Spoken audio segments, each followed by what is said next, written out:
Hello dear learners, আবারও একটি নতুন ভিডিও নিয়ে আমি হাজির হলাম। আজকে আমরা শিখব ইউজ টু এর ব্যবহার। ইউজ টু অর্থ কোথায় কোথায় ব্যবহার করব সেটা হচ্ছে আগে করতো এখন করে না, অথবা আগে করতো করতো না এখন করে, এরকম কোনো কাজ বোঝালে আমরা ইউজ টু ব্যবহার করব। যেমন এখানে আছে I use to play football every weekend.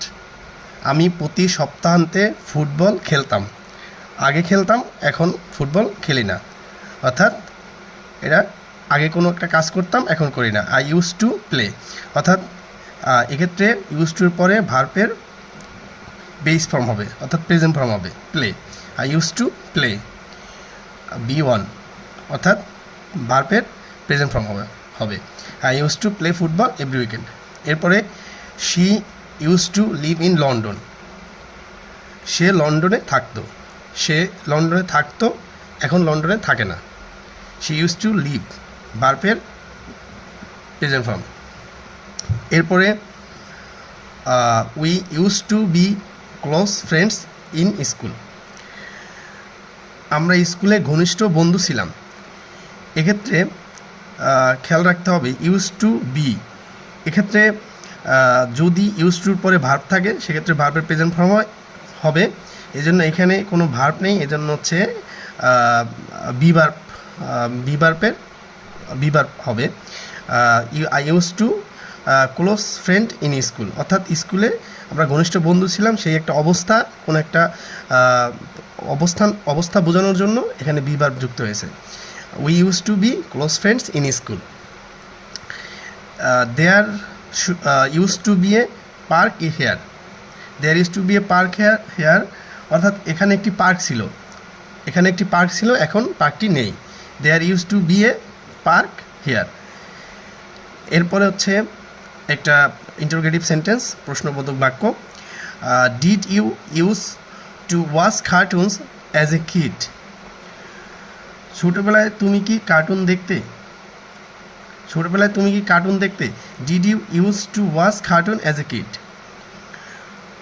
I didn't use to like coffee but now I love it. অর্থাৎ আমি কফি পছন্দ করতাম না, কিন্তু এখন পছন্দ করি। আগে কোনো একটা কাজ করতাম না, অর্থাৎ কফি পছন্দ করতাম না, এখন পছন্দ করি। Didn't we use to be a close friend in school. Dear viewers, এটা হচ্ছে নাম্বার 3। এইটার হচ্ছে ইন্টারোগেটিভ নেগেটিভ সেন্টেন্স। এখানে জাস্ট এটার নেগেটিভ সেন্টেন্স হচ্ছে এটা number 7। Didn't we use to be close friend in school. আমরা কি স্কুলে ঘনিষ্ঠ বন্ধু ছিলাম না? প্রশ্ন করেছে, এখানে প্রশ্নবোধক সাইন হবে। এরপরে বি ইউজ টু এর ব্যবহার। বি ইউজ টু যদি সাবজেক্টের পরে বিভার্ব আসে, অর্থাৎ বিভার্বের রূপ আমরা জানি am, is, are, was, were. এগুলোর কোনো একটি আসে ইউজ টুর আগে। যেমন I am use to studying hard. সাবজেক্টের পরে I am use to studying hard, এক্ষেত্রে ভার্বের সাথে আইএনজি যোগ হবে, অর্থাৎ বি প্লাস আইএনজি হবে। যদি ইউজ টুর আগে যদি বিভার্ব বসে, যেমন I am be verb use to studying hard. She is not use to, এই যে বিভার্ব, তারপর ইউজ টু, তারপর ভার্বের সাথে ING. She is not use to driving on the left side, অর্থাৎ সে বাম দিকে গাড়ি চালাতে অভ্যস্ত নয়। এরপরে they are not use to the new rules. They are not use to the new rules, তারা নতুন নিয়মের সাথে অভ্যস্ত নয়। They are not use to the new rule, এক্ষেত্রে বিভার্ব ইউজ টু, এরপরে কোনো ভার্ব নেই, এই জন্য হচ্ছে ইউজ টু যা আছে তাই থাকবে। এক্ষেত্রে কোনো ভার্ব নেই, যেহেতু আমরা ভার্বের সাথে আইএনজি যুক্ত করতে পারছি না। They are not use to the new rules, তারা নতুন নিয়মের সাথে অভ্যস্ত নয়।